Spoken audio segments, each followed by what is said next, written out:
नमस्कार दोस्तों, बहुत बहुत स्वागत है आप सबका एक बार फिर से हमारे YouTube चैनल जिसका नाम है एस्ट्रो नॉलेज में।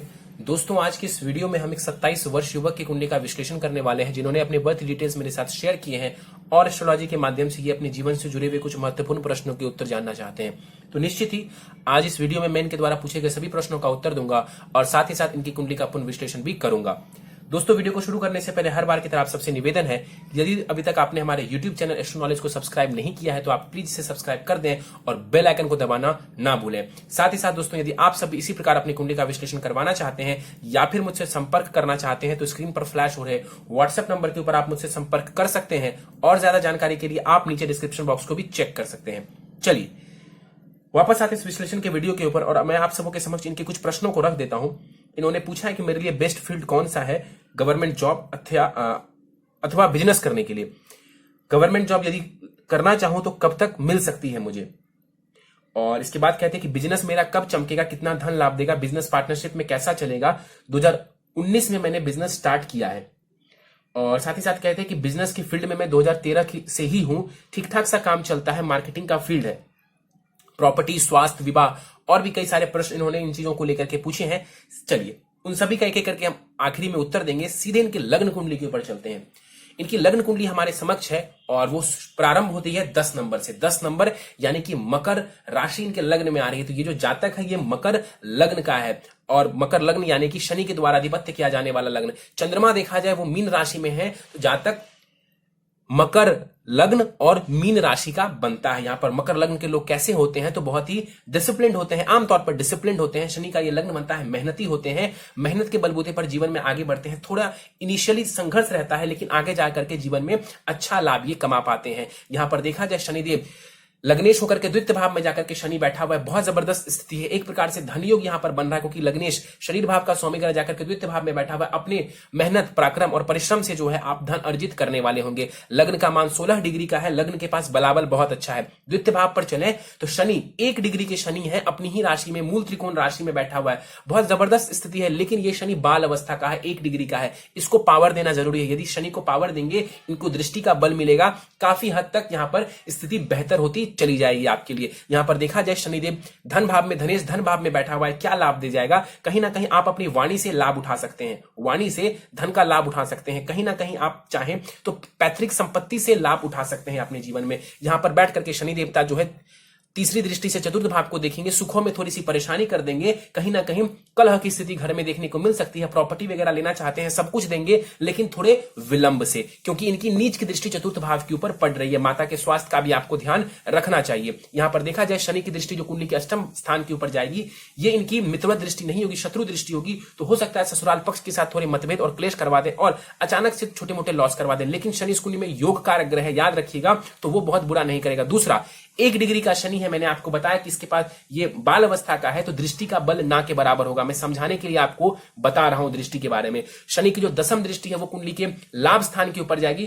द्वितीय भाव से लाभ स्थान को देखेंगे। मित्रवत दृष्टि तो नहीं है, शत्रु दृष्टि है, लेकिन फिर भी आपको कुछ ना कुछ लाभ करवा देगा क्योंकि इस कुंडली में शनि देवता योग कारक है। इस वजह से यहां पर देखा जाए बुद्ध भी जो है वो शनिदेव के साथ ही बैठे हुए, शनिदेव के भाव में बैठे हुए। बुद्ध इस कुंडली में कौन है तो षष्ठेश है और भाग्येश है। भाग्येश है इस कुंडली में, बुद्ध शनि के अति मित्र हैं। इस कुंडली में बुद्ध को जो है योग कारक ग्रह की श्रेणी दी जाएगी। देखिए भाग्येश उठ करके धन भाव में बैठा हुआ है। एक प्रकार से ये कुंडली में धन योग या महाधन योग बन रहा है। तो यहां पर काफी हद तक बुद्ध के बैठने से जीवन में ये आपको खूब सारा धन दे सकता है, आपकी वाणी को ये बेहतर बना सकता है। शनि द्वितीय भाव में बैठा हुआ है। हमेशा कोशिश करें कभी भी किसी को बुरा आप नहीं बोलेंगे, कभी भी किसी को बुरा आप नहीं बोलेंगे, अन्यथा शनिदेव आपको फिर दंडित करेंगे। अदरवाइज यहां पर बुध और शनि आपको खूब सारा धन लाभ देने वाले हैं। पैतृक संपत्ति का भी आपको लाभ ये देने वाला है। यहां पर देखा जाए 16 डिग्री का बुध है। बुध के पास बलाबल बहुत बढ़िया है। यहां पर बैठा हुआ बुध जो है आपको काफी हद तक लाभ दे सकता है। यहां पर बैठा हुआ बुध आपको विशेष रूप से जो है आपकी वाणी से आप चाहें तो लाभ उठा सकते हैं। यहां पर देखा जाए बुध की दृष्टि जो जाएगी कुंडली के अष्टम भाव के ऊपर और यहां पर जब दृष्टि डालेंगे बुध, कोई परेशानी नहीं है। कहीं ना कहीं बुध अपनी दशा अंतर दशा में आपको लाभ करवा देगा। याद रखिए मैंने बोला था कि शनि क्या करेगा, नुकसान, और मैं कह रहा हूं बुध लाभ करवाएगा, सडन लाभ। तो दशा का बहुत बड़ा रोल होता है। दशा आएगी बुध की तो विशेष रूप से धन लाभ देखने को मिलेगा। शनि की भी दशा में धन लाभ जरूर देखने को मिलेगा। बुध के पास बल बहुत जबरदस्त है। यहां पर देखा जाए बुध जो है वो षष्ठेश भी बनते हैं, द्वितीय भाव में जाकर के बैठा हुआ है। कहीं ना कहीं मेडिकल के क्षेत्र से भी जुड़ करके, दवाई दुकान सबसे भी जुड़ करके व्यक्ति धन कमा सकता है। शत्रुओं से विजय, शत्रुओं पर विजय पा करके, कंपटीशन में शत्रुओं को हरा करके, कंपटीशन को निकाल करके भी यहां पर जो बुध देवता है वो आपको धन का लाभ करवाने वाले होंगे। आगे बढ़ते हैं, तीसरे भाव के ऊपर चलते हैं। सूर्य, शुक्र और चंद्रमा यहां पर तीसरे भाव में बैठा हुआ है। शुक्र की बात करते हैं। शुक्र यहां पर इस कुंडली में योग कारक ग्रह बनते हैं। क्यों? क्योंकि वो एक त्रिकोण के भी स्वामी ग्रह है और एक केंद्र का भी मालिक है, लग्नेश का अति मित्र है, सबसे योग कारक ग्रह है इस कुंडली में शुक्र। शिक्षा, संतान, लव रोमांस के भाव के स्वामी ग्रह है शुक्र और साथ ही साथ करियर भाव के भी स्वामी ग्रह बनते हैं कुंडली में शुक्र। तीसरे भाव में जाकर के उच्च का होकर के बैठा हुआ है। एक दृष्टि में देखें तो सबसे योग कारक ग्रह उच्च का बैठा है, बहुत जबरदस्त स्थिति होनी चाहिए। लेकिन यहां पर यदि आप देखेंगे वक्री, आर लिखा है मैंने, यानी कि ये रेट्रोग्रेड है, शुक्र रेट्रोग्रेड है। उच्च की राशि में जब ग्रह वक्री होता है काफी हद तक ये नीच के समान फल देने लगता है। यहां पर शुक्र का वक्री होना कहीं से भी आपके लिए अच्छा नहीं है। करियर संबंधित परेशानी आपको खड़ी करेंगे और कहीं ना कहीं लव रोमांस में भी आपको उतनी ज्यादा सफलता देखने को नहीं मिलेगी। क्यों? क्योंकि यहां पर केतु तो बैठे हुए हैं, वो मुझे नजर आ रहा है, लेकिन शुक्र की स्थिति भी अब अच्छी नहीं हो गई। क्यों? क्योंकि शुक्र यहां पर वक्री हो गए, उच्च के तो है लेकिन वक्री हो गए। 23 डिग्री का शुक्र है, यहां पर कुमार अवस्था का यह शुक्र माना जाएगा। यहां पर शुक्र के पास 50% बलाबल है, बल ठीक ठाक है, लेकिन इस शुक्र को पॉजिटिव करने की जरूरत है। वो मैं उपाय से बताऊंगा। तो यहां पर काफी हद तक जो आप मेहनत परिश्रम कर रहे हैं, क्यों? क्योंकि देखिए करियर भाव का स्वामी ग्रह मेहनत के भाव में जाकर के बैठा हुआ है, तो ये आपको मेहनत तो करवाएगा निश्चित रूप से। यदि आपका बिजनेस है, आपने अपना बिजनेस खोला है, तो बिजनेस में आप मेहनत कर रहे होंगे, लेकिन वैसा लाभ ये आपको नहीं दे पा रहा होगा जैसा लाभ आपको मिलना चाहिए। यहां पर देखा बैठा हुआ जो शुक्र है उसकी दृष्टि कुंडली के नवम भाव के ऊपर पड़ेगी। एक तो वैसे ही वक्री हो चुके हैं, दूसरा यहां पर नीच की दृष्टि डालेंगे। काफी हद तक जो है शुक्र की दशा में भाग्य का उतना साथ या फिर छोटी मोटी यात्राओं से आपको उतना लाभ देखने को नहीं मिलेगा। बेसिकली यदि यहां पर शुक्र वक्री नहीं होते तो ये जबरदस्त स्थिति देखने को आपको मिलती, साहस पराक्रम से आपको बहुत लाभ होता। यहां पर सूर्य के ऊपर चलते हैं। सूर्य 8 डिग्री का बैठा हुआ है। सूर्य देखें इस कुंडली में कौन है, तो वो अष्टमेश है। हालांकि सूर्य चंद्रमा को सप्तमेश अष्टमेश होने का कोई दोष नहीं लगता, लेकिन सूर्य इस कुंडली में कारक नहीं कहलाएंगे। अष्टमेश तीसरे भाव में जाकर के बैठा हुआ है। देखिए तीसरे भाव में यहां पर बताऊं तो सूर्य और मंगल जैसे ग्रह कारक हो जाते हैं, बार बार मैंने आपको बोला है, तो सूर्य भी यहां पर कारक हो जाएंगे। क्या लाभ देंगे? तो कहीं ना कहीं आपके साहस पराक्रम में वृद्धि कर देगा, आपके साहस में वृद्धि कर देगा, रिस्क टेकिंग एबिलिटी आपको आपके अंदर ये डाल देंगे। और 8 डिग्री का सूर्य है, 50% बलाबल है, वृद्ध अवस्था का यहां पर सूर्य माना जाएगा। कुंडली के नवम स्थान के ऊपर जो दृष्टि जाएगी हायर एजुकेशन के योग बना देंगे सूर्य, और कहीं ना कहीं हो सकता है तो आपको पिता से थोड़ी बहुत लाभ ये करवा दें। चलिए चंद्रमा के ऊपर चलते हैं। देखिए चंद्रमा सूर्य के साथ बैठ गए, सूर्य और चंद्रमा साथ बैठते हैं तो अमावस्या का दोष भी लगता है। दूसरा यहां पर चंद्रमा को आप देख लीजिए, चंद्रमा 4 डिग्री का है, सूर्य 8 डिग्री का है, इस वजह से चंद्रमा अस्त के हो गए हैं। यहां पर मैंने सी लिखा हुआ, यानी कि चंद्रमा कंबशन में आ चुका है। चंद्रमा का अस्त होना यानी कि मन जो है ना वो आपका शांत नहीं रहेगा। मन कहीं ना कहीं डिसीजन मेकिंग क्षमता, यानी कि किसी का यदि मन स्थिर नहीं है तो कंसंट्रेशन वीक होगा, डिसीजन मेकिंग क्षमता उसकी वीक हो जाएगी। तो यहां पर चंद्रमा को बेहतर बनाना बहुत जरूरी है। चंद्रमा कौन है आपकी कुंडली में? तो वो पत्नी भाव के स्वामी ग्रह बनते हैं, पार्टनरशिप के भाव के स्वामी ग्रह बनते हैं। पार्टनरशिप के भाव का स्वामी ग्रह तीसरे भाव में जाकर के, मेहनत के भाव में जाकर के बैठा हुआ है। अपने घर से देखा जाए तो वो नवम पंचम का योग बना रहा है, ये बहुत अच्छी स्थिति है। लेकिन यहां पर चंद्रमा अस्त के हो गए हैं, उनका जो बल है वो कम हो जाएगा, बल कम हो जाएगा। तो यहां पर चंद्रमा को बेहतर करना जरूरी है। चंद्रमा को बेहतर करेंगे, मैरिटल लाइफ में ये आपको लाभ दे देंगे। वैसे चंद्रमा का घर बनता है कुंडली का सप्तम भाव, कहीं ना कहीं अच्छी पत्नी आपको मिलेंगी, और कहीं ना कहीं यदि आप इस चंद्रमा को ठीक कर लेते हैं तो आप दोनों के बीच में इमोशनल बॉन्डिंग बहुत अच्छी होगी, क्योंकि चंद्रमा इमोशंस के कारक ग्रह होते हैं। चंद्रमा अस्त का है, दृष्टि नहीं होगी। 4 डिग्री का चंद्रमा है, डिग्री के ऊपर क्या बात करें जब चंद्रमा अस्त का है, तो पावर बहुत कम हो जाएगी इनकी। केतु यहां पर देखा जाए 22 डिग्री का यहां पर केतु बैठा हुआ है, नीच की राशि में बैठा हुआ है। केतु नीच की राशि में बैठा हुआ है। शुक्र उच्च के जरूर है लेकिन वक्री हो गए, शुक्र उच्च के तो जरूर है लेकिन वक्री हो गए। तो यहां पर केतु कहीं ना कहीं शिक्षा से आपको लाभ उतना ज्यादा नहीं दे पाएंगे, शिक्षा में व्यवधान उत्पन्न कर सकता है यहां बैठा हुआ केतु। और कहीं ना कहीं यदि आप शिक्षा ग्रहण भी करते हैं, तोड़ तोड़ करके ही सही, कैसे भी शिक्षा पूरी करते हैं, उस शिक्षा से उतना लाभ आपको देखने को नहीं मिलेगा। यहां पर 22 डिग्री का केतु है, बल करीब 50% के आसपास मौजूद है। केतु की दशांत दशा चलती है यदि, और आपको संतान होने का योग होगा, कहीं ना कहीं वहां पर ये केतु आपको परेशानी खड़ी करेंगे। शुक्र को ठीक कीजिए, शुक्र को जितना आप बेहतर बनाएंगे, केतु की नेगेटिविटी ऑटोमेटिकली उतनी कम होती चली जाएगी। यहां पर देखें तो केतु की जो 5वीं दृष्टि पड़ेगी वो कुंडली के नवम स्थान के ऊपर पड़ेगी। यहां पर केतु दृष्टि डाल करके गुरु को देखेगा, काफी हद तक जो है आपको धर्म से जोड़ सकते हैं यहां पर दृष्टि डाल करके, क्योंकि आपके धर्म के भाव को यहां पर केतु देख रहा है। हालांकि नीच का है केतु, बहुत लाभ तो नहीं करवाएगा, कहीं ना कहीं इतना जरूर है कि यात्राएं आपको करवा सकते हैं। और मैंने आपको बताया है कि यदि दशा किसी नेगेटिव ग्रह की हुई तो उन यात्राओं से उतना लाभ आपको नहीं मिलेगा। केतु की दृष्टि कुंडली के लाभ स्थान के ऊपर जाएगी, आपको लाभ करवा देंगे। अपनी दशांतर दशा में धन का लाभ करवा देंगे। केतु की दृष्टि जो कुंडली के लग्न के ऊपर जाएगी, ये आपको कंफ्यूजन दे सकती है, जैसे कि किसी भी बात को लेकर के कंफ्यूजन, जैसे आपका प्रश्न मुझे याद आ रहा है कि जॉब करूं या बिजनेस करूं, तो कहीं ना कहीं किसी भी प्रकार का कंफ्यूजन देखने को मिल सकता है। यदि केतु की दशा चलेगी, वो कंफ्यूजन आपको गलत डिसीजन भी दिलवा सकता है। तो इस बात को लेकर के आपको सजग रहना चाहिए। केतु की दृष्टि जो लग्न के ऊपर जा रही है, ये आपकी पर्सनालिटी के लिए भी बहुत अच्छी नहीं मानी जाएगी। हालांकि यहां पर मैं आपको बता दूं कि केतु की ये मित्रवत दृष्टि है, केतु की मित्रवत दृष्टि है। शनि को बेहतर कर लीजिए, आपका लग्न बहुत पावरफुल है, शनि को बेहतर कर लीजिए, आपकी पर्सनालिटी भी बेहतर होती चली जाएगी। आगे बढ़ते हैं, चलते हैं कुंडली के छठे भाव की तरफ। मंगल बैठा हुआ है छठे भाव में, 21 डिग्री का मंगल है, 50% बलाबल के साथ वृद्ध अवस्था में यहां पर मंगल देवता बैठे हुए। बार बार कहा है मंगल छठे भाव में कारक हो जाते हैं। यहां पर बैठा हुआ मंगल लाभ तो देगा, लेकिन देखें कि मंगल है कौन इस कुंडली में। मंगल सुखेश है और साथ ही साथ वो लाभेश है। सुखेश और लाभेश उठ करके छठे भाव रोग ऋण शत्रु मुकदमा के भाव में जाकर के बैठ गया, ये बहुत अच्छी स्थिति नहीं है। देखिए, सुख भाव का स्वामी ग्रह छठे भाव में जाकर के बैठ गया, कहीं ना कहीं सुखों में कमी दे देंगे। प्रॉपर्टी दिलवाएंगे तो जरूर, लेकिन मेहनत खूब करवाएंगे आपको, तब जाकर के आपको प्रॉपर्टी का और वाहन का सुख मिलेगा। और इसके अलावा देखें तो लाभेश का छठे भाव में जाकर के बैठना बहुत अच्छा नहीं है। खास करके यदि आप मेडिकल फील्ड से नहीं जुड़े हुए हैं, तो ये स्थिति आपके लिए बहुत अच्छी नहीं मानी जाएगी। 21 डिग्री का मंगल है यहां पर, और मैंने बताया था कि बल 50% का है। यहां पर मंगल की चौथी दृष्टि जो जाएगी कुंडली के नवम स्थान के ऊपर, ये शत्रु दृष्टि होगी, लेकिन बुध के ही घर में बैठे हुए हैं, बुध के ही घर को देखेंगे तो बहुत बुरा परिणाम तो नहीं देंगे आपको। हो सकता है तो फिजूल की यात्राएं करवा दें आपको। मंगल की दृष्टि जो जाएगी कुंडली के 12वें भाव के ऊपर, मित्रवत दृष्टि होगी। यहां पर बैठ करके मंगल देवता जो है, जो दृष्टि डालेंगे 12वें भाव के ऊपर, धन का व्यय करवा सकता है। ये मंगल धन का व्यय करवा सकता है। और मंगल की दृष्टि जो कुंडली के प्रथम भाव के ऊपर अष्टम दृष्टि जाएगी, उच्च की दृष्टि होगी। पर्सनालिटी को तो बेहतर करेंगे, लेकिन आपको टेंशन देने का कार्य ये मंगल कर सकता है, चिड़चिड़ापन भी आपको दे सकता है। चलिए आगे बढ़ते हैं, गुरु के ऊपर चलते हैं। गुरु नवम भाव में बैठे हुए हैं, वक्री होकर के बैठा हुआ है बुध की राशि में।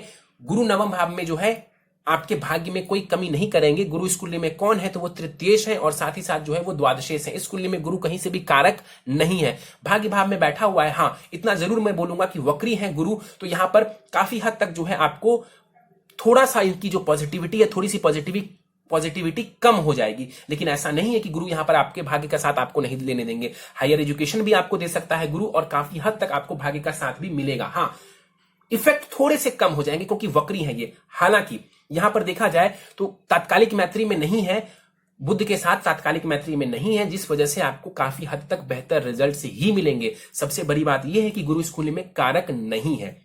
यहां पर 16 डिग्री का गुरु है, बल इसके पास पूरा है। गुरु की दशा में आप देखेंगे तो आप पे कार्य बनेंगे। हाँ, इनिशियली स्ट्रगल देखने को आपको जरूर मिलेगा। जब भी गुरु की दशा आएगी, आपको ये कंफ्यूज करेगा। समझ लीजिए क्या परिणाम दे रहे हैं गुरु। इनिशियली आपको ये कंफ्यूज करेगा, लेकिन जब आप खूब मेहनत करेंगे, चीजों को क्लैरिफाई करेंगे, तो इसी गुरु की दशा में आपको भाग्य का पूरा साथ मिलेगा और आपको लाभ भी देखने को मिलेगा। गुरु की दृष्टि जाएगी कुंडली के प्रथम भाव के ऊपर, नीच की दृष्टि होगी। ये दृष्टि भी बहुत अच्छी नहीं है। स्वास्थ्य का ध्यान रखें, खास करके गुरु की दशा में आपको अपने पेट संबंधी चीजों का और कहीं ना कहीं अपने स्वास्थ्य का ध्यान रखना चाहिए। गुरु और शुक्र आमने सामने हैं। यदि परिवार में किसी को डायबिटीज है तो इस बात का विशेष रूप से आपको ध्यान रखना चाहिए। अपने स्वास्थ्य को इग्नोर कभी ना करें। गुरु की जो दृष्टि है, सप्तम दृष्टि जाएगी तीसरे भाव के ऊपर, अपने ही घर को देखेंगे, साहस पराक्रम में वृद्धि कर देगा ये।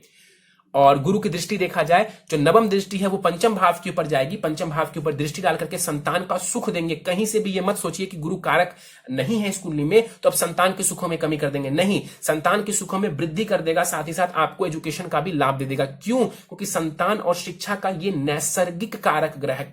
किसी भी लग्न में गुरु नैसर्गिक कारक है संतान के, शिक्षा के, तो उसको लेकर के आपको चिंतित नहीं होना है। तो यहां पर बैठा हुआ गुरु भी आपको काफी हद तक लाभ दे जाएगा। हाँ, वक्री है, थोड़ी सी कमी आएगी, लेकिन लाभ आपको फिर भी देखने को मिल जाएगा।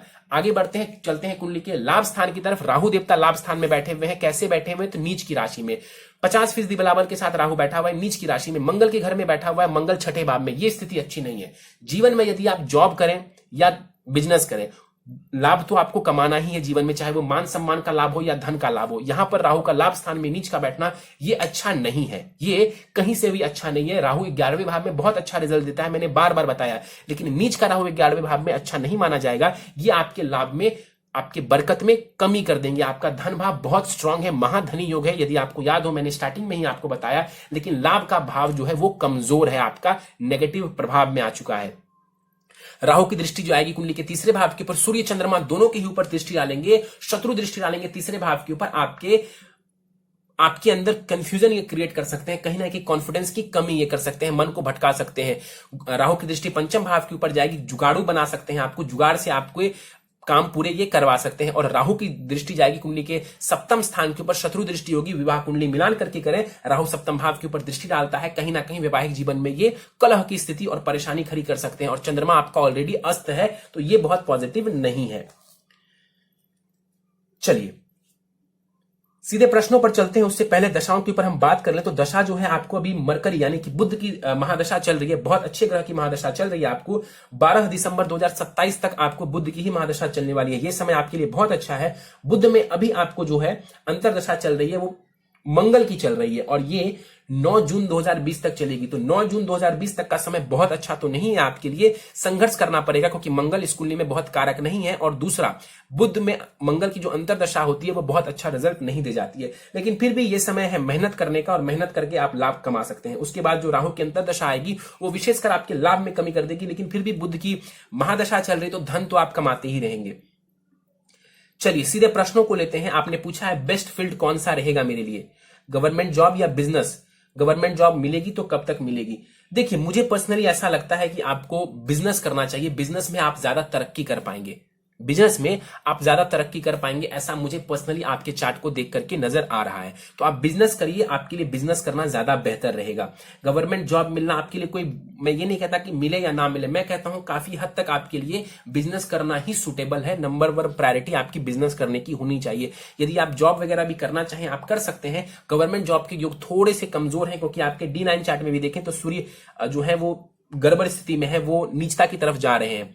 लेकिन फिर भी आपको गवर्नमेंट जॉब से ज्यादा फिक्र अपने बिजनेस की करनी चाहिए। बिजनेस में आप बहुत ज्यादा फ्लरिश करेंगे। अब बिजनेस आप कर सकते हैं किस चीज का, यदि आप मुझसे पूछें कि बिजनेस में करूं तो किस क्षेत्र में करूं, तो मैं आपसे सीधा सीधा बोलूंगा कि शनि और बुध से जुड़े हुए कार्यों में आप पैसा लगाएं, उसमें आप बिजनेस करें, बहुत लाभ होगा। क्या क्या? स्टेशनरी की दुकान खोल सकते हैं, स्टेशनरी शॉप लगा सकते हैं, पेपर वर्क, पेपर से रिलेटेड कोई भी काम, पब्लिशिंग वर्क आप कर सकते हैं, राइटिंग वर्क आप कर सकते हैं, कम्युनिकेशन के फील्ड से जुड़ा हुआ कोई भी काम आप करेंगे आपको लाभ देखने को जरूर मिलेगा। इसके अलावा फैक्ट्री से जुड़ा हुआ काम, स्टील से जुड़ा हुआ काम, आयरन पेट्रोल से जुड़ा हुआ काम आप करेंगे, आपको बहुत जबरदस्त लाभ की स्थिति देखने को मिल जाएगी। चलिए हाँ, इतना जरूर है कि जो आपके शुक्र है वो दशमेश बनते हैं, तो मार्केटिंग का क्षेत्र भी जो है वो शुक्र के अंतर्गत आता है। गारमेंट से जुड़ा हुआ जो व्यापार है वो शुक्र के अंतर्गत आता है। परफ्यूम से जुड़ा हुआ व्यापार शुक्र के अंतर्गत आता है।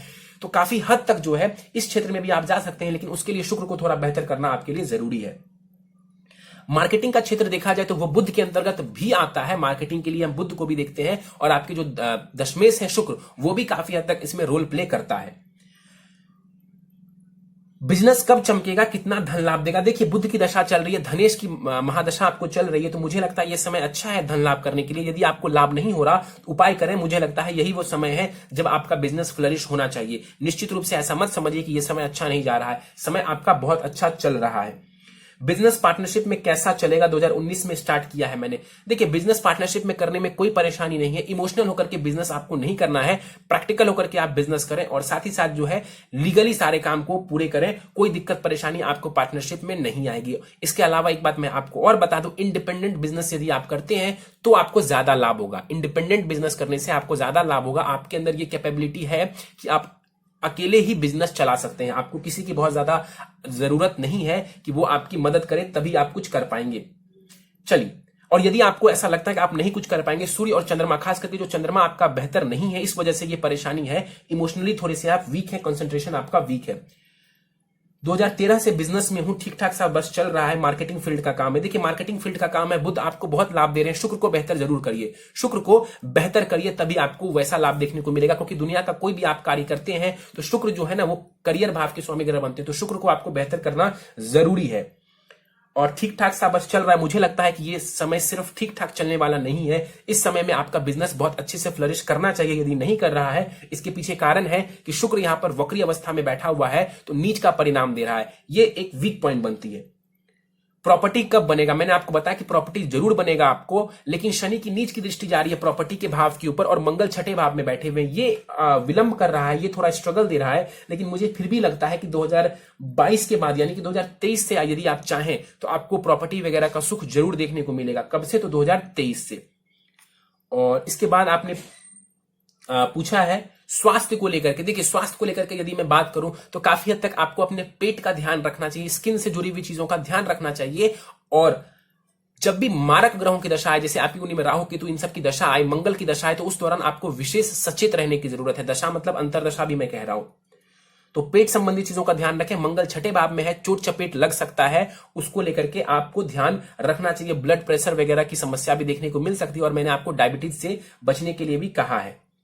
विवाह लव होगा या अरेंज मैरिज होगा, आगे की लाइफ कैसी होगी? देखिए, राहु की दृष्टि जा रही है कुंडली के सप्तम भाव के ऊपर और चंद्रमा और शुक्र एक साथ बैठे हुए हैं। लव मैरिज का योग कुंडली में बन रहा है, इसमें कहीं कोई दो राय नहीं है। लव मैरिज होने के चांसेस थोड़े से ज्यादा है। आगे की लाइफ अच्छी होगी, बुध की दशा चल रही है, कोई ऐसी परेशानी वाली बात मुझे नजर नहीं आती है। प्रॉपर्टी को लेकर के पूछा है फिर से, प्रॉपर्टी आपकी बनेगी, थोड़ी विलंब से बनेगी। घर आप ले पाएंगे, थोड़ा समय है उसमें, आपको 2023 के बाद ही इन चीजों में सफलता मिलेगी। गाड़ी भी ले पाएंगे 2023 के बाद। और विदेश यात्रा, विदेश की यात्राओं पर यदि आप जाना चाहते हैं 2023 में वो योग बनेगा कि आप विदेश की यात्रा पर जाएंगे तो वहां से आपको भी लाभ होगा, आप मजे कर सकते हैं। 2023 से ये योग जनवरी से ही बन जाएंगे। इसके बाद इन्होंने पूछा है बुध का धन भाव से गोचर कैसा रहेगा। देखिए, बुध का गोचर जब भी आपके धन भाव से होगा वो समय आपको धन दे करके जाएगा। जब भी यदि आप देखेंगे कि बुध देव की दशा का गोचर यदि आप प्रेजेंटली देखेंगे, जब भी वो कुंभ राशि से गोचर करेंगे तो उस दौरान यदि आपको प्रैक्टिकली कहीं पर आपने पैसा लगाया है तो उस दौरान पैसा आने के चांसेस बहुत ज्यादा बढ़ जाएंगे। कभी कभी इन्होंने पूछा है, कभी कभी भौतिक सुखों को छोड़कर मेरा मन साधना की तरफ चला जाता है, ऐसा क्यों होता है? देखिए, वैसे तो साधना की तरफ ध्यान जाना, अध्यात्म की तरफ ध्यान जाना बहुत अच्छा है, बहुत अच्छा है, कोई परेशानी वाली बात नहीं है, खुश होने वाली बात है। लेकिन आपके मन में बेसिकली भटकाव की स्थिति है। ये कोई बहुत जेन्युइन वो नहीं है कि मुझे साधना में जाना है, ये बेसिकली भटकाव की स्थिति है। तभी आपने कहा कि कभी कभी मेरा मन ऐसा करता है। कभी कभी इसलिए करता है क्योंकि चंद्रमा, मैंने आपको बताया कि वो भटका रहा है। आपको भटका क्यों रहा है? क्योंकि चंद्रमा अस्त के हैं आपके चार्ट में, तो चंद्रमा और उसके ऊपर राहु की दृष्टि भी पड़ रही है। ये बहुत अच्छी स्थिति नहीं है और उसको बेहतर करने की आवश्यकता है। हाँ, चंद्रमा को आप बेहतर करिए। आने वाले समय में खास करके केतु की दशा में ये स्थिति और बढ़ जाएगी आपकी। 2027 के बाद जो केतु की दशा आएगी, आपका मन थोड़ा सा और जो है साधना और अध्यात्म की तरफ जाएगा, तो उसमें कोई परेशानी नहीं है, आप उसमें जाइए। मुझे ऐसा नहीं लगता है कि कोई परेशानी, दिक्कत परेशानी है। लेकिन हाँ, इस कुंडली के अनुसार ऐसा नहीं है कि आप कोई साधु तपस्वी या सन्यासी बनेंगे, इसके चांसेस मुझे कम नजर आते हैं।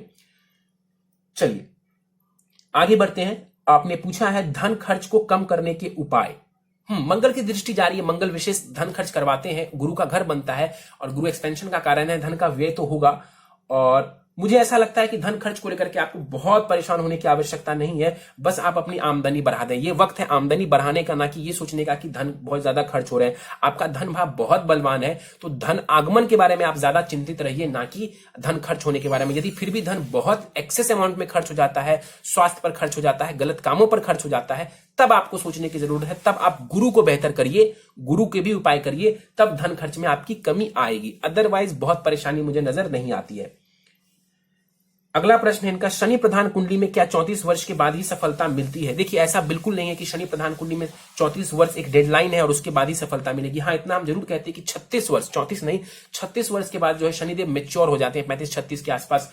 तो कुछ लोग ऐसा कहते हैं कि उसके बाद ही शनि अच्छा परिणाम देते हैं। मेरा ऐसा नहीं मानना। हाँ, शनि विलंब जरूर करते हैं, डिले करते हैं। शनि के लग्न के हैं आप, शनि प्रधान है आपकी कुंडली, लेकिन इसका ये कतई मतलब नहीं कि 34 वर्ष के बाद ही सफलता मिलेगी।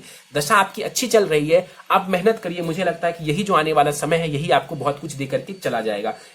34 वर्ष के इंतजार में आपको रहने की आवश्यकता नहीं है।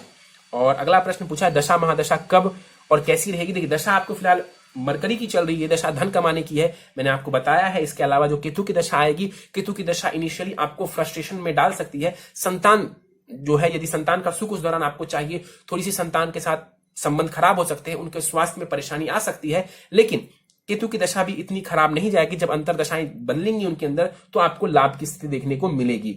तो बहुत परेशान होने की जरूरत नहीं। और केतु के बाद शुक्र की जो दशा आएगी, वो दशा आपको धन का लाभ, करियर में लाभ की स्थिति करवाने वाली होगी। शुक्र को थोड़ा बेहतर बना लीजिए, मैं उपाय आपको बता देता हूं। चलिए, और विवाह कब होगा यदि आप जानना चाहें तो मैं आपको बता दूं, विवाह को लेकर के आपने ये नहीं पूछा कि कब होगा, मैं आपको बता दूं कि यदि आप विवाह करना चाहते हैं तो 30 जून तक, इसी वर्ष 30 जून तक आप कर सकते हैं। यदि आप नहीं कर पाते हैं इस 30 जून तक तो आप 20 नवंबर से लेकर के, इसी वर्ष 20 नवंबर से लेकर के अगले वर्ष 13 नवंबर तक भी विवाह कर सकते हैं। 13 नवंबर 2021 तक, माफ करिए, 13 नवंबर 2021 तक भी विवाह का योग आपका बना हुआ रहेगा। चलिए उपाय पर जाने से पहले नवमांस कुंडली मेरे समक्ष है, एक बार नवमांस कुंडली पर मैं दृष्टि डाल देता हूं। नवमांस कुंडली में ज्यादातर ग्रहों की स्थिति बहुत अच्छी है। दसम भाव में शुक्र और बुध एक साथ बैठे हुए, लक्ष्मी नारायण योग बन रहा है, चंद्रमा बेहतर है, वहां शनि उच्च का है, मंगल स्वग रही है, राहु की भी स्थिति बेहतर हो रही है। आने वाले समय में यानी कि विवाह के बाद और जब आप 30+ के हो जाएंगे, नवमांस चार्ट का जब इफेक्ट बढ़ता चला जाएगा आपकी लाइफ में, मुझे पर्सनली ऐसा फील होता है कि आप बहुत ज्यादा तरक्की करने वाले हैं। आपका जो करियर है वो भी कई गुना बेहतर होता चला जाएगा, कई गुना बेहतर होता चला जाएगा। क्या करना है, तो जो थोड़ी बहुत परेशानियां और खामियां हैं कुंडली में उनको दूर रख करें और मेहनत को बढ़ा दीजिए। कोई दिक्कत परेशानी ऐसी कुंडली में नहीं है। सीधे उपाय पर चलते हैं। उपाय आप नोट डाउन कर लीजिए। प्रथम उपाय है आपके लिए, आपको एक नीलम रत्न धारण करना है। शनिदेव का यह रत्न होता है 7.25 रत्ती का नीलम, पंच धातु की अंगूठी में, दाहिने हाथ की मध्यमा उंगली में, कृष्ण पक्ष के शनिवार की संध्या काल को इसे धारण करना है। अगला उपाय आपको नित्य ओम बुम बुद्धाय नमः, ओम बुम बुद्धाय नमः, बुद्ध का मंत्र है ये, इसका 3 माला जाप करना है हर दिन। हर बुधवार मंदिर जाकर के गणेश जी के आपको दर्शन करने हैं। गले में एक 6 मुखी रुद्राक्ष आपको धारण करना है, 6 मुखी। नित्य ओम शुम शुक्राय नमः इस मंत्र का 108 बार जाप करना है। नित्य दुर्गा चालीसा पढ़ेंगे आप 3 बार। और शुक्र आपके इष्ट देव हैं तो मां दुर्गा और मां लक्ष्मी की जितनी पूजा आराधना करेंगे उतना ज्यादा लाभ आपको देखने को मिलेगा। और एक आखिरी उपाय है आपके लिए, हर सोमवार शिवलिंग पर जल दूध से अभिषेक करेंगे, ओम नमः शिवाय का जाप करेंगे। इससे मैरिटल लाइफ भी आपकी अच्छी रहेगी, पत्नी के साथ संबंध बहुत अच्छा रहेंगे, आपका कंसंट्रेशन और फोकस बेहतर होता चला जाएगा। आपने जो एक सवाल पूछा था कि धन का बहुत व्यय हो जाता है, तो यदि आपको धन के का सीरियसली बहुत व्यय हो जाता है और आप उसको लेकर के बहुत ज्यादा चिंतित हैं, तब बृहस्पति को बेहतर करिए। गुरुवार के दिन आप मंदिर चले जाइए, मंदिर में ही बैठ करके ओम ब्रीम बृहस्पति नमः इस मंत्र का यथासंभव बार 10 मिनट 20 मिनट जब तक संभव हो मंदिर में ही बैठ करके इस मंत्र का जाप करते रहिए। कम से कम गुरुवार के दिन, आप चाहें तो डेली घर पर भी ओम ब्रीम बृहस्पति नमः का जाप कर सकते हैं 108 बार। नहीं संभव होता है डेली करना तो हर बृहस्पतिवार किसी भी मंदिर में चले जाएं और ओम ब्रीम बृहस्पति नमः इस मंत्र का जाप आप करेंगे यथासंभव बार, तो आपको बहुत लाभ हो जाएगा। मंदिर भी नहीं जाना चाहते हैं तो घर पर ही इस मंत्र का जाप करें, आपको लाभ देखने को मिल जाएगा। चलिए तो दोस्तों ये था 27 वर्ष युवक की कुंडली का विश्लेषण। मुझे उम्मीद है कि आपको हमारा ये कुंडली विश्लेषण का वीडियो पसंद आया होगा। यदि वीडियो पसंद आया तो आप इसे लाइक करें, शेयर करें। अभी तक आपने हमारा YouTube channel astro knowledge subscribe नहीं किया है तो आप प्लीज इसे सब्सक्राइब कर दें और बेल आइकन को दबाना ना भूलें। साथ ही साथ दोस्तों यदि आप सब भी इसी प्रकार अपनी कुंडली का विश्लेषण करवाना चाहते हैं या फिर मुझसे संपर्क करना चाहते हैं तो स्क्रीन पर फ्लैश हो रहे व्हाट्सएप नंबर के ऊपर आप मुझसे संपर्क कर सकते हैं और ज्यादा जानकारी के लिए आप नीचे डिस्क्रिप्शन बॉक्स को भी चेक कर सकते हैं। दोस्तों इस वीडियो में फिलहाल इतना ही। आप सबका बहुत बहुत धन्यवाद।